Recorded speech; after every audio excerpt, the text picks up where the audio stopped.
ನಿಮ್ಮ ಬೆಲೆಯನ್ನು ಈ ರೀತಿಯಾಗಿ ಹೆಚ್ಚಿಸಿಕೊಳ್ಳಬೇಕು. ಯಾವುದೇ ಹೆಚ್ಚಿನ ಪ್ರತಿಕ್ರಿಯೆ ಕೊಡುವುದಕ್ಕೆ ಹೋಗಲೇಬೇಡಿ. ಏನನ್ನ ಮಾಡಲು ಸಾಧ್ಯವೋ ಅದನ್ನು ಮಾತ್ರ ಹೇಳಿ. ಪ್ರತಿಯೊಬ್ಬರಿಗೂ ಕೂಡ ಗೌರವವನ್ನು ನೀಡಿ. ನಗು ಮುಖದಿಂದ ಜನರನ್ನು ಭೇಟಿ ಮಾಡಿ. ಪುಸ್ತಕಗಳನ್ನು ಓದಿ. ಅಗತ್ಯವಾದ ಜ್ಞಾನಗಳನ್ನು ಸಂಪಾದನೆ ಮಾಡಿಕೊಳ್ಳುವುದನ್ನು ನೋಡಬೇಕು. ಜ್ಞಾನಕ್ಕಿಂತ ಮಿಗಿಲಾದ ವಸ್ತು ಮುಂದೊಂದು ಇಲ್ಲ ನೋಡಿ. ಜ್ಞಾನ ಎನ್ನುವುದು ಎಷ್ಟು ನೀವು ಸಂಪಾದನೆಯನ್ನು ಮಾಡುತ್ತೀರಿಯೋ ಅದೇ ರೀತಿಯಾಗಿ ಜೀವನದಲ್ಲಿಯೂ ಕೂಡ ನೀವು ಬೆಳವಣಿಗೆಯನ್ನು ಹೊಂದುತ್ತೀರಾ. ನಮ್ಮ ಈ ವಿಡಿಯೋದಲ್ಲಿ ಶ್ರೀಕೃಷ್ಣ ಪರಮಾತ್ಮನು ಹೇಳಿರುವಂತಹ ನಮ್ಮ ಜೀವನಕ್ಕೆ ಅತ್ಯಮೂಲ್ಯವಾಗಿ ಬೇಕಾಗಿರುವಂತಹ ಒಂದಿಷ್ಟು ಅಂಶವನ್ನು ನಾವು ಈ ವಿಡಿಯೋದ ಉದ್ದಗಲಕ್ಕೂ ಕವರ್ ಮಾಡುವಂತಹ ಕೆಲಸವನ್ನು ಮಾಡಿದ್ದೇವೆ. ಹಾಗಾಗಿ ವಿಡಿಯೋನ ಸಂಪೂರ್ಣವಾಗಿ ನೋಡಿ. ಏಕೆಂದರೆ ಪ್ರತಿಯೊಂದು ಅಂಶವೂ ಕೂಡ ನಿಮ್ಮ ಜೀವನಕ್ಕೆ ಬೇಕಾಗಿರುವಂತಹ ಅಂಶಗಳು ಆಗಿರುತ್ತವೆ. ಖಂಡಿತವಾಗಿಯೂ ಕೂಡ ನಿಮ್ಮ ಜೀವನದಲ್ಲಿ ಒಂದಿಷ್ಟು ಬದಲಾವಣೆಗಳು ಖಂಡಿತವಾಗಿಯೂ ಕೂಡ ಆಗುತ್ತದೆ. ಹಾಗಾಗಿ ತಪ್ಪದೇ ವಿಡಿಯೋನ ಸಂಪೂರ್ಣವಾಗಿ ನೋಡಿ. ತಪ್ಪದೇ ಈ ವಿಡಿಯೋಗೆ ಒಂದು ಲೈಕನ್ನು ಮಾಡಿ. ನಿಮ್ಮ ಆತ್ಮ ಗೌರವಕ್ಕಾಗಿ ಇದನ್ನು ತಪ್ಪದೇ ನೀವು ಪಾಲಿಸಲೇಬೇಕು. ನಿಮ್ಮ ಬೆಲೆಯನ್ನು ಅರ್ಥ ಮಾಡಿಕೊಳ್ಳದ ಜನರಿಂದ ಆದಷ್ಟು ದೂರ ಇರುವುದನ್ನು ಕಲಿತುಕೊಳ್ಳಬೇಕು. ನಿಮ್ಮ ಭಾವನೆಗಳಿಗೆ ಬೆಲೆ ಯಾರು ಕೊಡುತ್ತಾರೆಯೋ ಅಂಥವರನ್ನು ಮಾತ್ರ ಜೀವನದಲ್ಲಿ ಸೇರಿಸಿಕೊಳ್ಳುವುದನ್ನು ನೋಡಬೇಕು. ನಿಮ್ಮ ಭಾವನೆಗಳಿಗಿಂತ ಆತ್ಮ ಗೌರವ ಹೆಚ್ಚಾಗಿ ಇರಲಿ. ಅದಕ್ಕೆ ಧಕ್ಕೆ ಆದರೆ ಸಹಿಸಿಕೊಳ್ಳುವುದಕ್ಕೆ ಹೋಗಲೇಬೇಡಿ. ಜೀವನದಲ್ಲಿ ಗೌರವ ಸಿಗಬೇಕು ಅನ್ನುವುದೇ ಆದರೆ ಗೌರವವನ್ನು ಕೆಲವೊಮ್ಮೆ ನಾವು ಕೂಡ ಕೊಡಬೇಕಾಗುತ್ತದೆ. ನಮಗೆ ಮುಖ್ಯವಾದ ವಿಷಯಗಳನ್ನು ಯಾರಿಗೂ ಕೂಡ ಹೆದರದೆಯೇ ಶಾಂತಿಯಿಂದ ಮಾತನಾಡುವುದನ್ನು ಕಲಿಯಬೇಕು. ಬೇರೆಯವರಿಗೆ ಆಗಿ ನಿಮ್ಮ ತನವನ್ನು ಎಂದಿಗೂ ಕೂಡ ಕಡಿಮೆ ಮಾಡಿಕೊಳ್ಳುವುದಕ್ಕೆ ಹೋಗಲೇಬೇಡಿ. ನಿಮಗೆ ಸರಿ ಇಲ್ಲದದ್ದನ್ನು ಇಲ್ಲ ಎಂದು ದೃಢವಾಗಿ ಹೇಳುವುದನ್ನು ಮೊದಲು ಕಲಿತುಕೊಳ್ಳಿ. ಯಾವುದು ಇಷ್ಟವಾಗುತ್ತದೆಯೋ ಯಾವುದು ಕಷ್ಟವಾಗುತ್ತದೆಯೋ ಅದನ್ನು ನೀವು ಸಂಪೂರ್ಣವಾಗಿ ಒಪ್ಪಿಕೊಳ್ಳುವುದನ್ನು ಕಲಿಯಬೇಕು. ಅಂದಾಗ ಮಾತ್ರ ಬದುಕಿನಲ್ಲಿ ನೀವು ಮುಂದೆ ಬರುವುದಕ್ಕೆ ಸಾಧ್ಯವಾದೀತು. ಯಾರೋ ಏನೋ ಹೇಳುತ್ತಿದ್ದಾರೆ ಎಂದು ನಿಮ್ಮನ್ನು ಅರ್ಥ ಮಾಡಿಕೊಳ್ಳದವರ ಬಗ್ಗೆ ಎಂದಿಗೂ ಕೂಡ ಯೋಚನೆಗಳನ್ನು ಮಾಡುತ್ತಾ ನಿಮ್ಮ ಅತ್ಯಮೂಲ್ಯವಾಗಿರುವಂತಹ ಸಮಯವನ್ನು ವ್ಯರ್ಥ ಮಾಡುವುದಕ್ಕೆ ಹೋಗಲೇಬೇಡಿ. ಯಾರು ನಿಮ್ಮನ್ನು ಅರ್ಥೈಸಿಕೊಂಡು ಇರುತ್ತಾರೆಯೋ ಅವರು ಮಾತ್ರ ಜೀವನದಲ್ಲಿ ನಿಮ್ಮ ಜೊತೆಗೆ ಸಂತೋಷವಾಗಿ ಇರುತ್ತಾರೆ ಎಂದು ಹೇಳಬಹುದು. ಯಾರು ನಿಮ್ಮನ್ನು ಅರ್ಥ ಮಾಡಿಕೊಳ್ಳುವುದಿಲ್ಲವೋ ಅಂಥವರ ಬಗ್ಗೆ ನೀವು ಎಂದಿಗೂ ಕೂಡ ಯೋಚನೆಗಳನ್ನು ಮಾಡುವುದಕ್ಕೆ ಹೋಗಲೇಬೇಡಿ. ನಿಮಗೆ ನೀವು ಮಾಡಿದ ಪ್ರತಿಜ್ಞೆಗಳನ್ನು ಮತ್ತು ಮಾತುಗಳನ್ನು ಎಂದಿಗೂ ಕೂಡ ಮರೆಯದೆಯೇ ಪಾಲಿಸುವುದನ್ನು ಮಾಡಬೇಕು. ಪ್ರೀತಿಗಾಗಿ ಅಥವಾ ಮೆಚ್ಚುಗೆಗಾಗಿ ಅವರ ಹಿಂದೆ ಹೋಗುವುದಕ್ಕೆ ಹೋಗಬೇಡಿ. ಮೊದಲು ನಿಮ್ಮನ್ನು ನೀವು ಪ್ರೀತಿ ಮಾಡುವುದನ್ನು ಕಲಿತುಕೊಳ್ಳಿ. ನಿಮ್ಮ ಜೀವನದಲ್ಲಿ ಸಂತೋಷವನ್ನು ತರದೇ ಇರುವ ವ್ಯಕ್ತಿ ಅಥವಾ ಪರಿಸರದಿಂದ ದೂರ ಇರಲು ಶಕ್ತಿಯುತವಾಗಿ ಬಲವಾಗಿ ಇರಿ. ಜೀವನದಲ್ಲಿ ಯಾರೋ ಬಂದು ನಮ್ಮ ಜೀವನವನ್ನು ಸರಿ ಮಾಡುತ್ತಾರೆ ಎಂದು ಎಂದಿಗೂ ಕೂಡ ಭಾವಿಸುವುದಕ್ಕೆ ಹೋಗಬೇಡಿ. ಏಕೆಂದರೆ ಇಲ್ಲಿ ಬರುವವರು ಎಲ್ಲರೂ ಕೂಡ ಸ್ವಾರ್ಥಿಗಳೇ ಆಗಿದ್ದಾರೆ. ಎಲ್ಲರೂ ಕೂಡ ಅವರವರಿಗಾಗಿ ಮಾತ್ರ ಯೋಚನೆಗಳನ್ನು ಮಾಡುತ್ತಾರೆ ವಿನಃ ಇನ್ನೊಬ್ಬರಿಗೆ ಯಾರೂ ಕೂಡ ಯೋಚನೆಗಳನ್ನು ಮಾಡುವುದಕ್ಕೆ ಹೋಗುವುದೇ ಇಲ್ಲ. ಮೊದಲು ನಾವು ನಮ್ಮ ಬಗ್ಗೆ ಯೋಚನೆಗಳನ್ನು ಮಾಡುವುದನ್ನು ನೋಡಬೇಕು. ಇತರರ ಬಗ್ಗೆ ಎಂದಿಗೂ ಕೂಡ ತಲೆಯನ್ನು ಕೆಡಿಸಿಕೊಳ್ಳುವುದಕ್ಕೆ ಹೋಗಲೇಬಾರದು. ಯಾರಿಗೆ ನೀವು ಅರ್ಥವಾಗದೇ ಇದ್ದರೂ ಕೂಡ ಅಂಥವರ ಮುಂದೆ ನೋವು ಹೇಳಿಕೊಂಡರೂ ಎಂದಿಗೂ ಕೂಡ ಅದು ಪ್ರಯೋಜನಕ್ಕೆ ಬರುವುದೇ ಇಲ್ಲ. ಕಡಿಮೆ ನಿರೀಕ್ಷೆಗಳನ್ನು ಜೀವನದಲ್ಲಿ ಹೊಂದುವುದು ಒಳ್ಳೆಯದು. ಜೀವನವನ್ನು ಸಂತೋಷವಾಗಿ ಇರಿಸುತ್ತದೆ. ನಿರೀಕ್ಷೆ ಎನ್ನುವುದು ಕಡಿಮೆಗಿರಬೇಕು. ಜೀವನದಲ್ಲಿ ಹಾಸಿಗೆ ಇದ್ದಷ್ಟು ಕಾಲನ್ನು ಚಾಚಬೇಕು ಎಂದು ಹಿರಿಯರು ಹೇಳಿದ್ದಾರೆ. ಹಾಗೆಯೇ ನಾವು ಎಷ್ಟಕ್ಕೆ ದುಡಿಯುತ್ತಾಗಿದ್ದೇವೆ, ಎಷ್ಟು ಗಳಿಸುತ್ತಾ ಇದ್ದೇವೆ, ನಮ್ಮ ಆಲೋಚನೆಗಳು, ನಮ್ಮ ಜೀವನದ ರೂಪರೇಷೆಗಳು ಹೇಗಿದ್ದಾವೆ ಎನ್ನುವುದನ್ನು ಮೊದಲು ಆಧರಿಸಿಕೊಂಡು ಜೀವನವನ್ನು ಮಾಡುವುದನ್ನು ನೋಡಬೇಕು. ಜೀವನದಲ್ಲಿ ಖುಷಿಯಾಗಿ ಇರಬೇಕಾದರೆ ನಿಮ್ಮನ್ನು ಮರೆತವರನ್ನು ನೀವು ಮರೆತು ಬಿಡಬೇಕು. ಯಾರೋ ನಿಮ್ಮನ್ನು ಕಡೆಗಣಿಸಿದ್ದಾರೆ ಎಂದು ಎಂದಿಗೂ ಕೂಡ ಅವರದ್ದೇ ಯೋಚನೆಗಳಲ್ಲಿ ಅವರದ್ದೇ ಚಿಂತನೆಗಳಲ್ಲಿ ನೀವು ನಿಮ್ಮ ಅತ್ಯಮೂಲ್ಯವಾಗಿರುವಂತಹ ಜೀವನವನ್ನು ಕಳೆಯುವುದರಿಂದ ನಿಮ್ಮ ಜೀವನವೇ ವ್ಯರ್ಥವಾಗುತ್ತದೆ ಎನ್ನುವುದನ್ನು ಮರೆಯಲೇಬೇಡಿ. ಸಮಯ ಎನ್ನುವುದು ಎಲ್ಲರಿಗೂ ಕೂಡ ಒಂದೇ ರೀತಿಯಾಗಿ ಇರುತ್ತದೆ. ಆದರೆ ಆ ಸಮಯವನ್ನು ನಾವು ಹೇಗೆ ಬಳಸಿಕೊಳ್ಳುತ್ತೇವೆ ಎನ್ನುವುದರ ಮೇಲೆ ನಮ್ಮ ಜೀವನ ಹೇಗೆ ಮುಂದುವರಿಯಬೇಕು ಎನ್ನುವುದು ಅವಲಂಬಿತವಾಗಿರುತ್ತದೆ. ಹಾಗಾಗಿ ದೇವರು ಇಂದು ನಿನಗೆ ಕೊಟ್ಟಿರುವಂತಹ ಸಮಯಾವಕಾಶವನ್ನು ಸರಿಯಾದ ರೀತಿಯಲ್ಲಿ ಬಳಸಿಕೊಳ್ಳುವುದನ್ನು ನೋಡಬೇಕು. ಯಾರದ್ದೋ ಮಾತಿಗೆ, ಯಾರದ್ದೋ ರೂಪರೇಷೆಗೆ ಎಂದಿಗೂ ಕೂಡ ಆ ಒಂದು ಅತ್ಯಮೂಲ್ಯವಾಗಿರುವಂತಹ ಸಮಯವನ್ನು ವಿನಿಯೋಗ ಮಾಡುವುದಕ್ಕೆ ನಾವು ಹೋಗಲೇಬಾರದು. ಎಷ್ಟು ಆಳವಾದ ಪ್ರೀತಿ ಎನ್ನುವುದು ಇರುತ್ತದೆಯೋ ಅಷ್ಟೇ ಆಳವಾಗಿರುವಂತಹ ನೋವನ್ನು ಕೊಡುತ್ತದೆ. ನೋವು ಎನ್ನುವುದು ನಮಗೆ ಸಿಗುತ್ತದೆ. ನೀವು ಎಷ್ಟು ಕೆಟ್ಟದ್ದಾಗಿ ವ್ಯವಹರಿಸಿದರೂ ಕೂಡ ನಿಮ್ಮೊಂದಿಗೆ ಪ್ರೀತಿಯಿಂದಲೇ ಮಾತನಾಡುವವರನ್ನು ಯಾವಾಗಲೂ ಕೂಡ ಗೌರವಿಸುವುದನ್ನು ನೋಡಬೇಕು. ಏಕೆಂದರೆ ಅವರಿಗೆ ಗೊತ್ತಿದೆ ನೀನು ಕೋಪದಲ್ಲಿ ಇದ್ದಾಗ ಹೇಗೆ ವರ್ತನೆಯನ್ನು ಮಾಡುತ್ತೀಯ, ನೀನು ಶಾಂತ ರೀತಿಯಲ್ಲಿ ಇದ್ದಾಗ ಹೇಗೆ ವರ್ತನೆಯನ್ನು ಮಾಡುತ್ತೀಯ ಎಂದು. ಹಾಗಾಗಿ ಅಂಥವರನ್ನು ಎಂದಿಗೂ ಕೂಡ ನೀವು ಜೀವನದಲ್ಲಿ ಕಳೆದುಕೊಳ್ಳುವುದಕ್ಕೆ ಹೋಗಲೇಬೇಡಿ. ನಿಮ್ಮ ದುಃಖದಲ್ಲಿ ನಿಮ್ಮ ಸಾರಥಿ ನೀವೇ ಆಗಬೇಕು. ಈಗಿನ ಕಾಲದಲ್ಲಿ ಶ್ರೀಕೃಷ್ಣ ಪರಮಾತ್ಮನ ರೀತಿಯಲ್ಲಿ ಸಾರಥಿ ಆಗುವುದು ತುಂಬಾ ವಿರಳ ನೋಡಿ. ನಮಗೆ ಸ್ವಗೌರವ ಎನ್ನುವುದು ಸ್ವಲಿತವಾಗಿ ಯಾರೂ ಕೂಡ ಕೊಡುವುದಿಲ್ಲ. ಅದನ್ನು ನಾವು ಪಡೆದುಕೊಳ್ಳಬೇಕಾಗುತ್ತದೆ ಎನ್ನುವುದನ್ನು ಮರೆಯಲೇಬೇಡಿ. ಪಡೆದುಕೊಳ್ಳಬೇಕು ಅನ್ನುವುದೇ ಆದರೆ ನಮ್ಮ ಜೀವನದ ರೂಪುರೇಷೆಗಳು ಕೂಡ ಅದೇ ರೀತಿಯಾಗಿ ಇರಬೇಕಾಗುತ್ತದೆ. ನಮ್ಮ ವರ್ತನೆಗಳು ಕೂಡ ಅದೇ ರೀತಿಯಾಗಿ ಇರಬೇಕಾಗುತ್ತದೆ. ನೆನಪಿನಲ್ಲಿ ಇಟ್ಟುಕೊಳ್ಳಿ, ಅಪಮಾನಕ್ಕೆ ಪ್ರತಿಕಾರ ತೀರಿಸಿಕೊಳ್ಳುವುದು ಅಲ್ಲ, ಅದರ ಮುಂದೆ ಯಶಸ್ವಿಯಾಗಿ ತೋರಿಸುವುದರಲ್ಲಿ ಇದೆ. ಯಾವ ವ್ಯಕ್ತಿ ನೀವು ಇಲ್ಲದೆ ಖುಷಿಯಾಗಿ ಇದ್ದರೆ ಆ ವ್ಯಕ್ತಿಯನ್ನು ನೀವು ಇಲ್ಲದೆಯೇ ಖುಷಿಯಾಗಿ ಇರಲು ಬಿಟ್ಟು ಬಿಡಿ.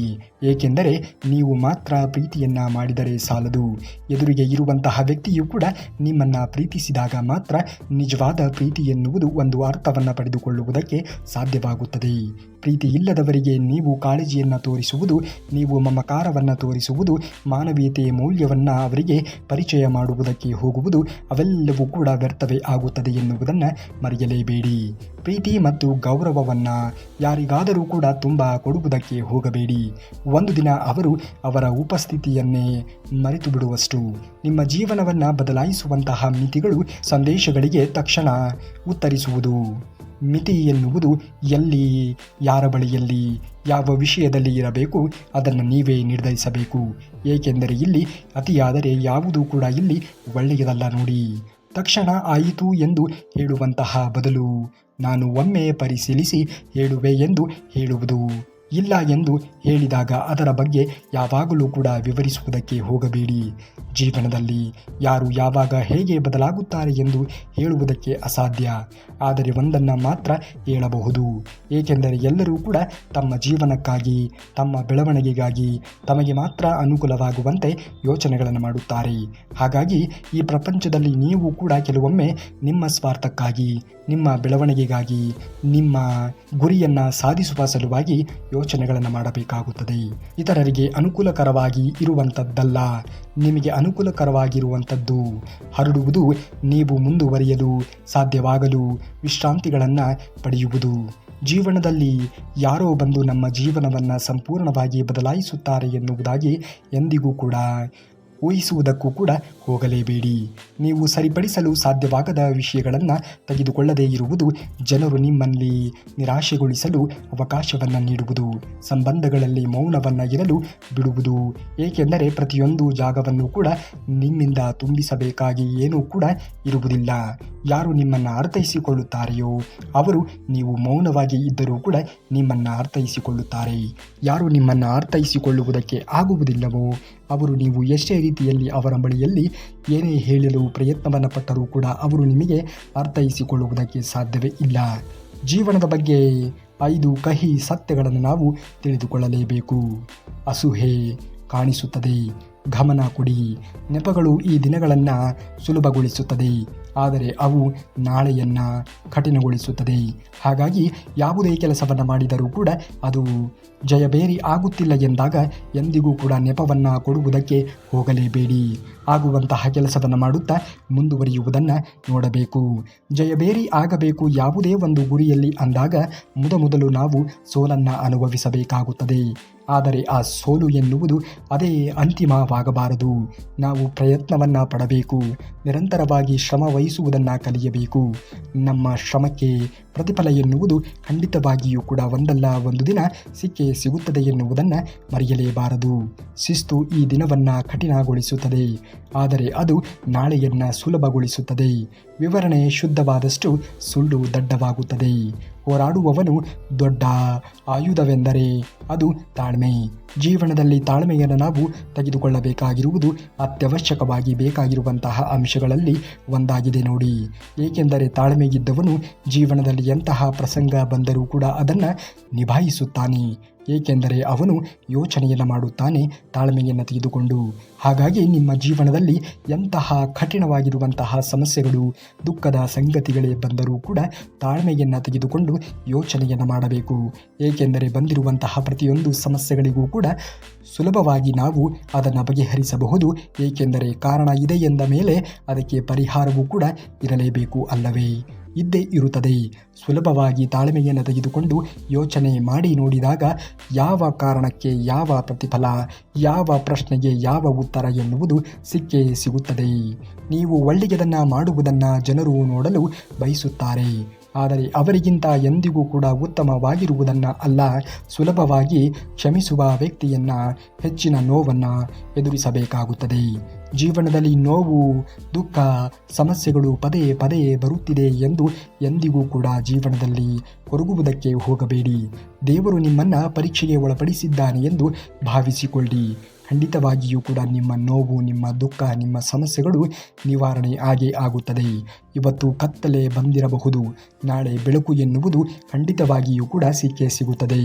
ದೇವರು ಕೂಡ ನಿಮ್ಮ ಪರಿಶ್ರಮಕ್ಕೆ, ನಿಮ್ಮ ದುಃಖಕ್ಕೆ, ನಿಮ್ಮ ನೋವಿಗೆ ಒಂದಲ್ಲ ಒಂದು ದಾರಿಯನ್ನು ತೋರಿಸಿಯೇ ತೋರಿಸುತ್ತಾನೆ ಎನ್ನುವುದನ್ನು ಮರೆಯಲೇಬೇಡಿ.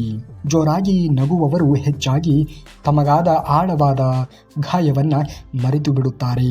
ಸಣ್ಣ ವಿಷಯಗಳಲ್ಲಿಯೂ ಕೂಡ ಅಳುವಂತಹ ವ್ಯಕ್ತಿ ಬಹಳ ದೊಡ್ಡ ಕಷ್ಟಗಳನ್ನು ಸಹಿಸಿಕೊಂಡು ಇರುತ್ತಾರೆ. ಜೀವನದಲ್ಲಿ ಎಲ್ಲರಿಗೂ ಕೂಡ ದೇವರು ಪರೀಕ್ಷೆಗೆ ಒಳಪಡಿಸುತ್ತಾನೆ.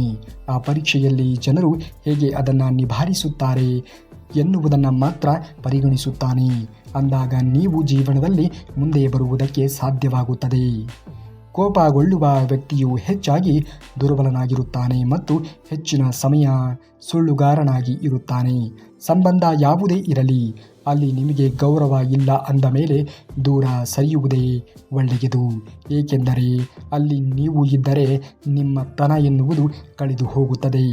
ಹಾಗಾಗಿ ಯಾವ ಸಂಬಂಧವೇ ಆಗಲಿ, ನಿಮಗೆ ಗೌರವ, ನಿಮಗೆ ಸಿಗಬೇಕಾದಂತಹ ಒಂದು ಮಾನವೀಯತೆಯ ಮೌಲ್ಯ ಎನ್ನುವುದು ಸಿಗಲಿಲ್ಲ ಅಂದಾಗ ಖಂಡಿತವಾಗಿಯೂ ಕೂಡ ಆ ಜಾಗದಲ್ಲಿ ಇರುವುದಕ್ಕೆ ಹೋಗಲೇಬೇಡಿ.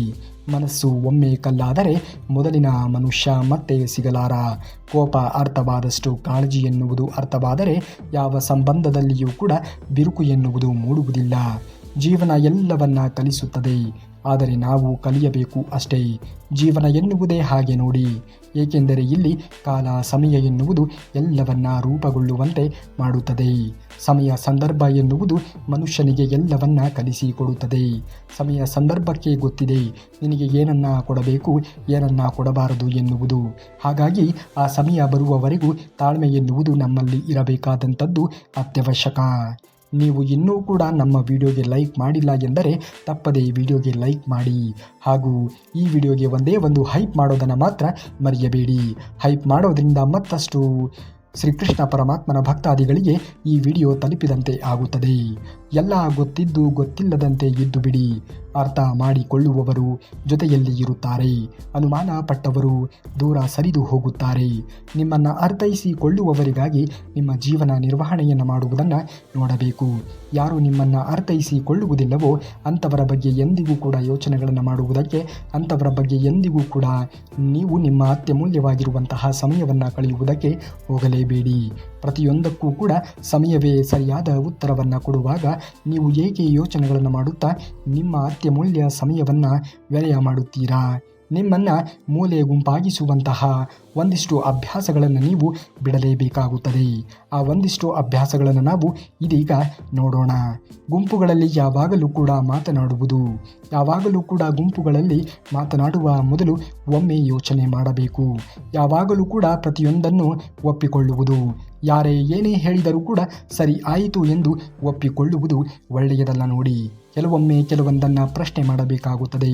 ನಿಮಗೆ ತಮಾಷೆಯಾಗಿ ಕಾಣದ ಹಾಸ್ಯಗಳನ್ನು ಕೇಳಿ ನಗುವುದು, ಯಾರೋ ಏನೋ ಹೇಳಿದರು ಎಂದು ನಕ್ಕು ಬಿಡುವುದು ಒಳ್ಳೆಯದಲ್ಲ. ಯಾರಿಗೂ ಕೂಡ ನಿಮ್ಮ ನಗೆಯಿಂದ ಇನ್ಯಾರಿಗೋ ಅನ್ಯಾಯವಾಗಬಹುದು, ಇನ್ಯಾರಿಗೋ ತಮ್ಮ ಜೀವನದ ಮೇಲೆ ಹತಾಶೆ ಎನ್ನುವುದು ಮೂಡಬಹುದು. ನಿಮ್ಮ ಗೆಲುವುಗಳನ್ನು ಮರೆಮಾಚಬಹುದು. ಎಲ್ಲದಕ್ಕೂ ಹೌದು ಎಂದು ಹೇಳುವುದು, ನಿಮ್ಮ ಅಭಿಪ್ರಾಯವನ್ನು ಎಂದಿಗೂ ಕೂಡ ಹಂಚಿಕೊಳ್ಳದೇ ಇರುವುದು. ಜೀವನದಲ್ಲಿ ಕೆಲವೊಮ್ಮೆ ನಿಮ್ಮ ಅಭಿಪ್ರಾಯ ಎನ್ನುವುದು ತುಂಬಾ ಅತ್ಯಮೂಲ್ಯವಾಗಿ ಇರುವಂಥದ್ದಾಗುತ್ತದೆ. ಎಲ್ಲವನ್ನ ಒಪ್ಪಿಕೊಳ್ಳುವುದು ಜೀವನದಲ್ಲಿ ಕೆಲವೊಮ್ಮೆ ಒಳ್ಳೆಯದನ್ನು ಆಗುವುದಕ್ಕೆ ಸಾಧ್ಯವೇ ಇಲ್ಲ ನೋಡಿ. ಗೋಚರತೆ ಒಂದೇ ಆಯ್ಕೆಯಾಗಿರದೆ ಅದನ್ನು ಆಯ್ಕೆ ಮಾಡಿಕೊಳ್ಳಲು ಪ್ರಾರಂಭಿಸಿದಾಗ ಗೆಲ್ಲಲೇಬೇಕು ಅಂದರೆ ಅದನ್ನು ತಿಳಿದಿರಿ. ಕೇವಲ 1% ಜನರು ಮಾತ್ರ ಇದನ್ನು ಮಾಡುತ್ತಾರೆ ಎನ್ನುವುದನ್ನು ಮರೆಯಲೇಬೇಡಿ. ಜೀವನದಲ್ಲಿ ಆಯ್ಕೆ ಮಾಡಬೇಕು, ಆದರೆ ನಮ್ಮ ಆಯ್ಕೆ ಎನ್ನುವುದು ನಮ್ಮ ಗೆಲುವಿನತ್ತ, ನಮ್ಮ ಜೀವನದ ಒಳ್ಳೆಯ ಉತ್ತುಂಗದ ಶಿಖರಕ್ಕೆ ಏರಿಸುವಂತೆ ಇರಬೇಕು. ಅಂತಹ ಆಯ್ಕೆಗಳನ್ನು ಮಾಡಬೇಕು. ಯಾರನ್ನ ಕುರುಡಾಗಿ ನಂಬಬೇಡಿ. ಜೀವನದಲ್ಲಿ ಬೇಗನೆ ಎದ್ದೇಳಬೇಕು. ಜೀವನದಲ್ಲಿ ಬೇಗನೆ ನಮ್ಮ ಕೆಲಸ ಕಾರ್ಯಗಳನ್ನು ಮಾಡುವುದನ್ನು ಕಲಿಯಬೇಕು. ಅಂದಾಗ ಮಾತ್ರ ಬದುಕಿನಲ್ಲಿ ನಾವು ಅಂದುಕೊಂಡ ಗುರಿಯನ್ನು ತಲುಪುವುದಕ್ಕೆ ಸಾಧ್ಯವಾಗುತ್ತದೆ. ಜೀವನದಲ್ಲಿ ನಿಮ್ಮ ಗುರಿಯನ್ನು ಬೆನ್ನಟ್ಟಿ, ನಿಮ್ಮ ಭಾವನೆಗಳನ್ನು ನಿಯಂತ್ರಣದಲ್ಲಿ ಇರಿಸಿ. ಬೇರೆಯವರು ನಿಮ್ಮನ್ನು ನಿಯಂತ್ರಿಸಲು ಎಂದಿಗೂ ಕೂಡ ಬಿಡಬೇಡಿ. ನಿಮ್ಮ ಗುರಿಗಳ ಮೇಲೆ ನೀವು ಎಂದಿಗೂ ಕೂಡ ಹತಾಶೆಯನ್ನು ತೋರಿಸುವುದಕ್ಕೆ ಅಥವಾ ಇಗ್ನೋರ್ಗಳನ್ನು ಮಾಡುವುದಕ್ಕೆ ಹೋಗಬೇಡಿ. ಗುರಿಯನ್ನು ತಲುಪಬೇಕು ಅನ್ನುವುದೇ ಆದರೆ ಎಂತಹ ದಾರಿ ಇದ್ದರೂ ಕೂಡ ಅದನ್ನು ಮುಂದುವರಿಸುವುದನ್ನು ನೋಡಬೇಕು. 4 ದಾರಿಗಳು ಮುಚ್ಚಿ ಹೋಗಿದೆ ಅಂದರೆ ಬೇರೆ ಇನ್ಯಾವುದೋ ದಾರಿ ನಿಮಗಾಗಿ ತೆರೆದೇ ಇರುತ್ತದೆ. ತಾಳ್ಮೆ ತೆಗೆದುಕೊಂಡು ಯೋಚನೆ ಮಾಡಿ ನೋಡಿ. ಖಂಡಿತವಾಗಿಯೂ ಕೂಡ ದೇವರು ಶ್ರೀಕೃಷ್ಣ ಪರಮಾತ್ಮನು ನಿಮಗೆ ಅಂತಾನೆ ಒಂದು ದಾರಿಯನ್ನು ಮೀಸಲು ಇಟ್ಟಿರುತ್ತಾನೆ. ಆ ದಾರಿಯಲ್ಲಿ ಮುಂದುವರಿಯಬೇಕು. ನಿಮ್ಮ ಬೆಳವಣಿಗೆಯಿಂದ ಯಾರಿಗೂ ಕೂಡ ಅನ್ಯಾಯವಾಗುವಂತೆ ಇರಲೇಬಾರದು. ನಾವು ಬೆಳೆದರೆ ಇನ್ನೊಬ್ಬರ ಹೊಟ್ಟೆಗೆ ಕನ್ನವನ್ನು ಹಾಕಿ ಬೆಳೆದಂತೆ ಇರಲೇಬಾರದು. ನಕ್ಕು ಬಿಡಿ, ನಾನು ಚೆನ್ನಾಗಿದ್ದೇನೆ ಎಂದು ಹೇಳಿಬಿಡಿ. ಏಕೆಂದರೆ ಇಲ್ಲಿ ಯಾರೂ ಕೂಡ ಯಾರ ಕಾಳಜಿಯನ್ನು ಮಾಡುವುದಿಲ್ಲ. ಇದುವೇ ಸತ್ಯವಾಗಿರುವಂತಹ ಮಾತು. ಯಾರೂ ನಿಮ್ಮ ಭಾವನೆಗಳಿಗೆ ಒಂದು ಚೂರು ಗೌರವವೇ ಕೊಡುವುದಿಲ್ಲವೋ ಅಂಥವರಿಗಾಗಿ ನಿಮ್ಮ ಭಾವನೆಗಳನ್ನು ಹಾಳು ಮಾಡಿಕೊಳ್ಳುವುದಕ್ಕೆ ಹೋಗಲೇಬೇಡಿ. ಸರಿಯಾದ ಸಮಯದಲ್ಲಿ ಸರಿಯಾದ ನಿರ್ಧಾರವನ್ನು ತೆಗೆದುಕೊಳ್ಳಬೇಕಾಗಿರುವುದು ಕೆಲವೊಮ್ಮೆ ನಿಮ್ಮ ಜೀವನವನ್ನೇ ಬದಲಾಯಿಸುತ್ತದೆ ಎನ್ನುವುದನ್ನು ಮರೆಯಲೇಬೇಡಿ. ಯಾವ ಸಂದರ್ಭದಲ್ಲಿ ಯಾವ ನಿರ್ಧಾರವನ್ನು ತೆಗೆದುಕೊಳ್ಳುತ್ತೇವೆ ಎನ್ನುವುದರ ಮೇಲೆ ನಮ್ಮ ಜೀವನ ಎನ್ನುವುದು ಬೆಳವಣಿಗೆ ಆಗಬೇಕು, ಬೆಳವಣಿಗೆ ಆಗಬಾರದು ಎನ್ನುವುದು ಅವಲಂಬಿತವಾಗಿರುತ್ತದೆ. ಜೀವನ ನನಗೆ ಪಾಠವನ್ನು ಕಲಿಸಿದೆ. ಎಂದಿಗೂ ಕೂಡ ಬೇಜಾರಾಗುವುದಕ್ಕೆ ಹೋಗಬೇಡ. ಏಕೆಂದರೆ ಆ ಪಾಠವನ್ನು ನಮ್ಮವರೇ ನಮಗೆ ಕಲಿಸಿರುತ್ತಾರೆ ಅಲ್ಲವೇ. ಅಧಿಕಾರಕ್ಕಾಗಿ ಅವಶ್ಯಕತೆಗಳಿಗಾಗಿ ಹೋರಾಡಿ, ಆದರೆ ಯಾವುದರ ಮೇಲೆಯೂ ಕೂಡ ನಿಮ್ಮ ಅಧಿಕಾರವಿಲ್ಲವೋ ಅದರ ಮೇಲೆ ಮೋಹವನ್ನು ಮಾತ್ರ ಎಂದಿಗೂ ಕೂಡ ಇಟ್ಟುಕೊಳ್ಳುವುದಕ್ಕೆ ಹೋಗಲೇಬೇಡಿ. ಎಲ್ಲಿ ಅಧಿಕಾರ ಎನ್ನುವುದು ನಡೆಯುತ್ತದೆಯೋ ಅಲ್ಲಿ ಮಾತ್ರ ಚಲಾಯಿಸಬೇಕು. ಎಲ್ಲರ ಮೇಲೆಯೂ ಕೂಡ ಅಧಿಕಾರವನ್ನು ಚಲಾಯಿಸುವುದಕ್ಕೆ ಹೋಗಲೇಬಾರದು. ಒಂದು ವೇಳೆ ಹೋದರೆ ನಮ್ಮ ತನವನ್ನು ನಾವು ಕಳೆದುಕೊಳ್ಳಬೇಕಾಗುತ್ತದೆ. ಯಾರ ಜೊತೆ ಎಷ್ಟು ಆಳವಾದ ಸಂಬಂಧ ಎನ್ನುವುದು ಬೆಸೆಯುತ್ತಾ ಇರುತ್ತದೆಯೋ ಅವರೇ ನಿಮ್ಮನ್ನು ಅಷ್ಟೇ ಸಂಬಂಧಗಳಲ್ಲಿ ಇಟ್ಟಿರುತ್ತಾರೆ ಎನ್ನುವುದು ಎಂದಿಗೂ ಕೂಡ ಮೂಢವಾಗುತ್ತದೆ. ನಾವು ಇಷ್ಟಪಟ್ಟವರು ನಮಗೂ ಕೂಡ ಇಷ್ಟಪಡಬೇಕು ಎನ್ನುವುದು ತಪ್ಪಲ್ಲ. ಆದರೆ ಇಷ್ಟಪಡದವರ ಬಗ್ಗೆ ನಾವು ಇಷ್ಟಪಡುವುದು ಖಂಡಿತವಾಗಿಯೂ ಕೂಡ ತಪ್ಪಾಗುತ್ತದೆ. ಏನೇ ಮಾಡಿದರೂ ಕೂಡ ಯೋಚನೆಗಳನ್ನು ಮಾಡಿಯೇ ನೋಡಬೇಕು. ಏಕೆಂದರೆ ನಮ್ಮ ಯೋಚನೆಯಿಂದ ಬೇರೆಯವರಿಗೆ ಭಂಗವಾಗುವಂತೆ ಇರಬಾರದು. ನಮ್ಮ ಜೀವನವೇ ಬೇರೆ, ಬೇರೆಯವರ ಜೀವನವೇ ಬೇರೆ. ನಮ್ಮ ಆಲೋಚನೆಗಳೇ ಬೇರೆ, ಬೇರೆಯವರ ಆಲೋಚನೆಗಳೇ ಬೇರೆ. ನಮ್ಮ ಗುರಿಯೇ ಬೇರೆ, ಬೇರೆಯವರ ಗುರಿಯೇ ಬೇರೆ. ಹಾಗೆಯೇ ನೀವು ನಿಮ್ಮ ಗುರಿಯ ಕಡೆಗೆ ಗಮನವನ್ನು ಕೊಡಬೇಕು. ನಿಮ್ಮನ್ನು ನಂಬಿದವರಿಗೆ ಚೆನ್ನಾಗಿ ನೋಡಿಕೊಳ್ಳಬೇಕು. ಮೊದಲು ಯಾರನ್ನ ನೋಡದೇ ಇದ್ದರೂ ಕೂಡ ಪರವಾಗಿಲ್ಲ, ನಿಮ್ಮ ತಂದೆ ತಾಯಿಗಳನ್ನು, ನೀವು ನಿಮ್ಮನ್ನು ನಂಬಿದ ಬಂಧುಗಳಿಗೆ, ನಿಮ್ಮನ್ನೇ ಅವಲಂಬಿತವಾಗಿ ಬಂದಂತಹ ನಿಮ್ಮ ಹೆಂಡತಿಯನ್ನು ಚೆನ್ನಾಗಿ ನೋಡಿಕೊಳ್ಳುವುದನ್ನು ಮಾಡಬೇಕು. ನೆನಪಿನಲ್ಲಿ ಇಟ್ಟುಕೊಳ್ಳಿ, ಯಾರು ನಿಮ್ಮನ್ನು ಅಳಿಸುತ್ತಾರೆಯೋ ಅವರು ನಿಮ್ಮನ್ನು ಮರೆತು ಬಿಡಬಹುದು. ನಾವು ಎಂದಿಗೂ ಕೂಡ ಅಳಿಯುವುದಕ್ಕೆ ಸಾಧ್ಯವೇ ಇಲ್ಲ. ಆದರೆ ಸಮಯ ಬಂದಾಗ ಎಲ್ಲರೂ ಮುಖ ಮುಚ್ಚಿಕೊಂಡು ಓಡಿ ಹೋಗಿಬಿಡುತ್ತಾರೆ. ಸಮಯ ಸಂದರ್ಭಕ್ಕೆ ಅನುಗುಣವಾಗಿ ದೇವರು ನಮಗೆ ತಿಳಿಸುತ್ತಾನೆ. ಇವನು ನಿನ್ನ ನಿಜವಾದ ಸಂಬಂಧ, ಇವನು ನಿನ್ನ ನಿಜವಾದ ಸಂಬಂಧ ಅಲ್ಲ ಎನ್ನುವುದು ದೇವರೇ ನಮಗೆ ಪರಿಚಯವನ್ನು ಮಾಡಿ ಕೊಡುತ್ತಾನೆ. ಅಲ್ಲಿಯವರೆಗೆ ನಾವು ಎಂದಿಗೂ ಕೂಡ ಯಾರ ಮೇಲೆಯೂ ಕೂಡ ಅತಿಯಾದ ಭಾವನೆಗಳನ್ನು ಇಟ್ಟುಕೊಳ್ಳುವುದಾಗಲಿ, ಅತಿಯಾದ ಆತ್ಮವಿಶ್ವಾಸವನ್ನು ಇಟ್ಟುಕೊಳ್ಳುವುದಾಗಲಿ, ಅತಿಯಾದ ಬಲವಾದ ನಂಬಿಕೆಯನ್ನು ಇಟ್ಟುಕೊಳ್ಳುವುದಾಗಲಿ ಮಾಡಲೇಬಾರದು. ಯಾರು ತಾವು ಸ್ವತಃ ಕೆಟ್ಟವರಾಗಿ ಇರುತ್ತಾರೆಯೋ ಅವರೇ ಬೇರೆಯವರಿಗೆ ಕೆಟ್ಟದ್ದನ್ನು ಬಯಸುತ್ತಾರೆ. ಕೋಟಿ ಆಣೆ ಪ್ರಮಾಣ ಮಾಡಿ ನಿಮ್ಮನ್ನು ಬಿಡಬೇಕು ಅಂದವರು ನಿಮ್ಮನ್ನು ಬಿಟ್ಟು ಬಿಡುತ್ತಾರೆ. ಏಕೆಂದರೆ ಜನ ಹೇಗೆ ಇರುತ್ತಾರೆ ಎಂದು ಹೇಳುವುದಕ್ಕೆ ಸಾಧ್ಯವೇ ಇಲ್ಲ. ಇಂದು ಒಳ್ಳೆಯದಾಗಿ ಇದ್ದರೂ ಕೂಡ ನಾಳೆ ಬದಲಾಗುತ್ತಾರೆ. ಇಂದು ಎಷ್ಟೇ ಆಣೆಗಳನ್ನು ಮಾಡಿದರೂ ಕೂಡ ನಾಳೆ ಬಿಟ್ಟು ಹೋಗುತ್ತಾರೆ. ಯಾವುದು ಕೂಡ ಶಾಶ್ವತವಲ್ಲ. ನಾವು ಜೀವನದಲ್ಲಿ ಬಂದಿರುವುದೇ ಒಬ್ಬಂಟಿಯಾಗಿ, ನಾವು ಹೊರಟು ಹೋಗುವಾಗಲೂ ಕೂಡ ಒಬ್ಬಂಟಿಯಾಗಿಯೇ ಹೋಗುತ್ತೇವೆ ಎನ್ನುವುದನ್ನು ಮರೆಯಲೇಬೇಡಿ. ಜಗತ್ತಿನ ದುಬಾರಿ ವಸ್ತು ವಿಶ್ವಾಸ. ಅದನ್ನು ಗಳಿಸಲು ನೋಡಿ. ಇಡೀ ಜೀವನವೇ ನಾವು ಕಳೆಯಬೇಕಾಗುತ್ತದೆ ಆ ಒಂದು ವಿಶ್ವಾಸವನ್ನು ಗಳಿಸಬೇಕಾದರೆ. ಆದರೆ ಅದನ್ನು ಕಳೆದುಕೊಳ್ಳಲು ಅರೆ ಕ್ಷಣ ಸಾಕಾಗುತ್ತದೆ.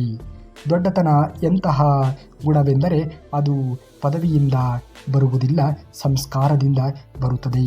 ನಿಮ್ಮಲ್ಲಿ ದೊಡ್ಡತನವನ್ನು ಬೆಳೆಸಿಕೊಳ್ಳಿ, ದಡ್ಡತನವನ್ನು ಬೆಳೆಸಿಕೊಳ್ಳಬೇಡಿ. ಎಲ್ಲವನ್ನ ಕಲಿಸಿಕೊಡುತ್ತದೆ. ಇಲ್ಲಿ ಎಲ್ಲರೂ ಕೂಡ ಜಾಣರೇ, ಆದರೆ ಸಮಯ ಸಂದರ್ಭಕ್ಕೆ ಮಾತ್ರ. ನೀವು ಕೂಡ ಕೆಲವೊಮ್ಮೆ ಜಾಣರಾಗಿ ಇರಬೇಕಾಗುತ್ತದೆ, ನೀವು ಕೂಡ ಕೆಲವೊಮ್ಮೆ ದಡ್ಡರಾಗಿಯೂ ಕೂಡ ಇರಬೇಕಾಗುತ್ತದೆ. ಆದರೆ ಆ ದಡ್ಡತನವನ್ನು ತೋರಿಸುವುದು, ಜಾಣತನವನ್ನು ತೋರಿಸುವುದು ನಿಮ್ಮ ಸಮಯಕ್ಕೆ ಬಿಟ್ಟಿರುವಂತಹ ವಿಚಾರ ಆಗಿರುತ್ತದೆ ಎನ್ನುವುದನ್ನು ಎಂದಿಗೂ ಕೂಡ ಮರೆಯಬೇಡಿ. ಒದ್ದಾಟ ಅಂದರೆ ಏನು ಎನ್ನುವುದು ಯಾವ ವ್ಯಕ್ತಿ ಹತ್ತಿರ ಎಲ್ಲವೂ ಇರುತ್ತದೆಯೋ ತಮಗೆ ಬೇಕಾದವರೇ ಇರುವುದಿಲ್ಲವೋ ಅವರನ್ನು ಕೇಳಿ. ಪ್ರಸನ್ನತೆ ಎನ್ನುವುದು ಎಂತಹ ಔಷಧಿ ಅಂದರೆ ಜಗತ್ತಿನ ಯಾವ ಅಂಗಡಿಯಲ್ಲಿಯೂ ಕೂಡ ದೊರೆಯುವುದಿಲ್ಲ. ಅದು ನಿಮ್ಮೊಳಗೆ ಕಂಡುಕೊಳ್ಳಬೇಕಾಗುತ್ತದೆ. ಮೊದಲು ನೀವು ನಿಮ್ಮನ್ನು ಅರಿತುಕೊಂಡು ಜೀವನವನ್ನು ಮಾಡುವುದನ್ನು ನೋಡಬೇಕು. ಅಂದಾಗ ಮಾತ್ರ ಬದುಕಿನಲ್ಲಿ ನೀವು ಬೇರೆಯವರನ್ನು ಅರಿತುಕೊಳ್ಳುವುದಕ್ಕೆ ಸಾಧ್ಯವಾಗುತ್ತದೆ. ಖಂಡಿತವಾಗಿಯೂ ಕೂಡ ನೀವು ಮಾಡುತ್ತಿರುವಂತಹ ಕೆಲಸವನ್ನು ಮಾಡುತ್ತಾ ಮುಂದುವರಿಯುವುದನ್ನು ನೋಡಿ ಶ್ರೀಕೃಷ್ಣ ಪರಮಾತ್ಮನು ಇದ್ದಾನೆ, ಎಲ್ಲರನ್ನ ನೋಡಿಕೊಳ್ಳುತ್ತಾನೆ. ಅವನ ಮೇಲೆ ನಂಬಿಕೆಯನ್ನು ಇಟ್ಟು ನಿಮ್ಮ ಕೆಲಸವನ್ನು, ನಿಮ್ಮ ನಿಷ್ಠೆಯನ್ನು ಪ್ರಾಮಾಣಿಕವಾಗಿ ಹಾಕುವುದನ್ನು ನೋಡಿ ಖಂಡಿತ ನಿಮಗೆ ಒಂದು ಒಳ್ಳೆಯ ದಿನ ಬಂದೇ ಬರುತ್ತದೆ. ನೀವೇನಾದರೂ ಶ್ರೀಕೃಷ್ಣ ಪರಮಾತ್ಮನ ಭಕ್ತರೇ ಆಗಿದ್ದರೆ ತಪ್ಪದೆ ಈ ವಿಡಿಯೋಗೆ ಒಂದೇ ಒಂದು ಲೈಕನ್ನು ಮಾಡಿ, ಹಾಗೆ ಚಾನಲ್ನ ಸಬ್ಸ್ಕ್ರೈಬ್ ಮಾಡಿಕೊಳ್ಳಿ. ಮತ್ತೆ ನಾಳೆಯ ಶ್ರೀಕೃಷ್ಣ ಪರಮಾತ್ಮನ ವಚನಾಮೃತದೊಂದಿಗೆ ಸಿಗುವವರೆಗೂ ಧನ್ಯವಾದ. ಕರುನಾಡಿಗೆ.